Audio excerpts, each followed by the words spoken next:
31 December বেরিয়েছিলাম night out করতে আমরা আর বন্ধুরা মিলে। আর রাস্তা দেখো পুরোটাই কিন্তু ফাঁকা, আর প্রত্যেকটা জায়গায় কিন্তু খুব ভালোভাবে সেলিব্রেট হচ্ছিল।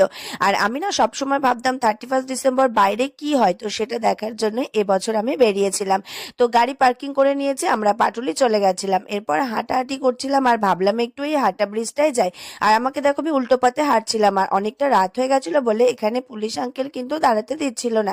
এরপর ওয়েট করছিলাম কখন হ্যাপি নিউ ইয়ার হবে।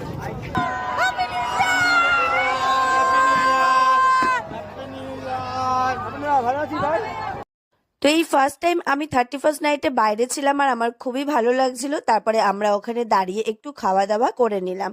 আর খাওয়া দাওয়া করে এখানে পাটুলিতে দেখো এতটাই ভিড়, মেলার মতো ভিড় হয়ে গেছিল। পাটুলিটাও কিন্তু খুবই সুন্দর সাজিয়েছিল। আর তোমরা কতটা কিভাবে এনজয় করলে অবশ্যই আমাকে জানিও কিন্তু। তো সবাই ভালো থেকো, সুস্থ থেকো, সবাইকে হ্যাপি নিউ ইয়ার।